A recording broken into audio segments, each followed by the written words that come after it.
Crepes are a lot easier to make than you might think. In this video, I'll show you how. All the ingredients you need are most likely in your refrigerator and pantry right now. A friend was visiting me from out of town, and I wanted to show her some of the area, which included Old Town. When we were walking around Old Town, we passed a crepe vendor. She wanted to purchase a crepe or crepe, but she hesitated at the cost, and I said, "Why? Let's just go home and make some." And she went, "Whoa, you mean you can really make crepes at home?" Bien sûr, I wanted to answer in French, but I just said, "Of course." And so that's what we did. We went home. Just a few minutes, I had some crepes mixed up from the ingredients I had at home. Let me tell you a little bit about crepes first, and then you can impress everybody when you serve them at the table and people go, "Ooh, I didn't even know that." Why in the world would you want to buy crepes from the store? The store package probably has only 8 to 10. You can make your own for a lot less than you pay for at the store. For the homemade version, you're going to be paying 2 eggs and 1 cup of flour. And there's no problem with doubling the recipe. Every time I visited my grandkids, the urgent plea was, "Grandma, can you please make crepes in the morning?" The recipe that I'm giving you here makes about a dozen crepes. As your family and friends are exclaiming, "Ooh, yum," as you are setting the crepes on the table, use that time to give a little history lesson about crepes. They are said to have originated in Brittany, that's in the northwest part of France. As the story goes, crepes, and I'm going to call them crepes from now on because that's the way they pronounce them. And if I ever said crepes, my sister would always correct me. Back to the story. A peasant woman in the 13th century was cooking and accidentally spilled some buckwheat porridge on the hot cooking stone. I don't think her kitchen accident went viral on TikTok, but eventually it did catch on. Royalty and the upper class began to gentrify this food, and suddenly it became cuisine. I find it amusing to see how AI pictured the king and queen as culinary maids. The name crepe comes from the Latin word of crispa, which means curled. It doesn't mean crisp. They're not supposed to be a crisp. Well, if they're crisp, they're probably burnt. Buckwheat is gluten-free. It's a seed. It's not a wheat. Now you can make buckwheat crepes in your own home by following this video. I'm sure you won't be able to find buckwheat crepes in the store. Crepes are so very versatile. You can have savory crepes, sweet crepes, and I even make manicotti with crepes. Instead of using those pasta tubes that look like they're cut off pieces of a garden hose. Have you ever tried to make a cake with crepes? Here's a millefeuille cake. It means 1,000 leaves or layers. I count 15 layers in this one. However, I hear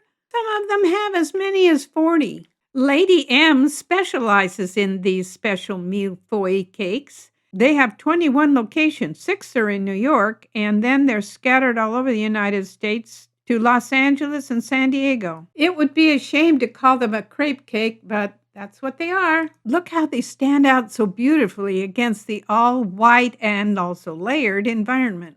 I know you're curious about the prices, and here's what the internet says. Those prices don't even include shipping. But how do they ship one of these cakes anyway? Make one of these crepe cakes yourself. All you need is a stack of crepes and sweetened whipping cream and a lot of patience. Voila, there you go. What about the pan? I do have a special crepe pan, but I use it for almost everything. It's always on top of my stove. Cast iron works well with induction stoves. Honestly, you don't have to have a special pan, but here are some 10.5-inch options from Amazon. They range from $15 to almost $200. Oh, but it comes in several different enchanting colors of enamel. Don't worry about that stick thing. Spreaders are more trouble than they're worth. You'll see how easy it is to spread the batter around without getting a wooden stick in the way. Recipes for crepes vary slightly, but this is the one I use. It's very simple.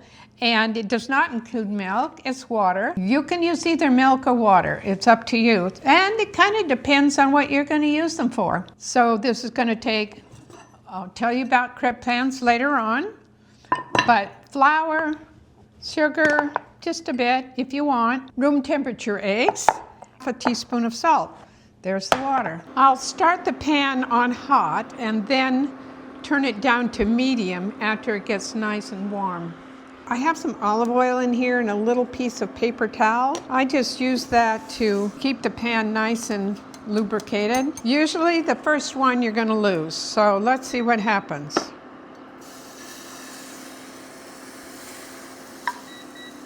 Pour it in and roll it around. Put it back on. Should take maybe 45 seconds. I think these smaller 8-inch pans are just perfect. They're great for grandkids and for rolling up a variety of different fillings. But that gives me a chance to show you how to fix it. The batter looks like about the right consistency, and when it's not shiny anymore, you can lift it up with your knife. Yeah, it's nice, and you need a plate. But my grandkids usually grab them before they even get to the plate. So there's the first one. I didn't lose that one. Usually the first one, the pan gets it.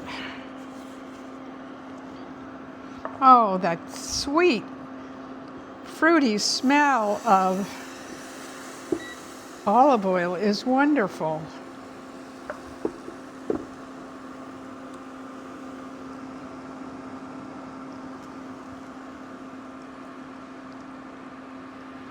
Are you counting the seconds? I haven't been counting because I just go by what it looks like. Turning it up a bit. Just don't want to burn them. Okay, see, that's good. It wasn't wet, so it didn't stick together. Oh, but that's a boo-boo. You can patch up those boo-boos with a little bit of fresh batter right on there, and then just turn it over again to make sure it's all sealed up.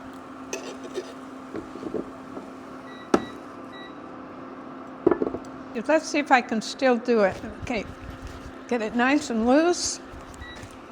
Well, almost did it. I'm out of practice. You can get yours nice and toasty if you want, just don't get them crispy. Okay, let's try this one more time. Get ready, set, go. I did it. I haven't lost my touch after all. If you're making a crepe cake, you'll want to have these almost perfect rounds. So that'll take a lot of practice. I used to make Mickey Mouse crepes for the kids. Let me see if I can make one. Looks like I'm out of practice for this venture too, but you get the idea. You're going to want to wait for this pan to cool before you put any water on it. You don't want to ruin the non-stick properties of these beautiful cast iron pans. I've had this one for about 55, 60 years. It's doing pretty well. Of course, better than when it's new, because that's the way these pans age, gracefully, like everybody should. I always get upset if my daughter's housekeeper puts the crepe pan in the dishwasher. That's a no-no. After using it, wait for it to get cold and rinse the pan out with cold water and wipe it clean. Don't let it air dry because cast iron tends to rust. Look at these luscious ideas for sweet crepes or crepes. My very favorite savory crepe is with shrimp and homemade bechamel sauce. Please give me some ideas in the comments if you have some other savory ideas that you love to make. If your crepes are not going to be eaten right away, you can store them in an airtight bag or container, and these can just go into the refrigerator like this. If you want to freeze them, they'll freeze beautifully, and you'll probably want to take out the dish before you freeze them, or because you open the freezer door and out falls the dish along with the crepes. I prefer my crepes prepared with simple, not-so-sweet ingredients. These are frozen berries that I cooked with some fruit juice and a little bit of cornstarch to thicken them up a bit. This batch was made with red tart cherry juice. And then see how thick it is with cornstarch.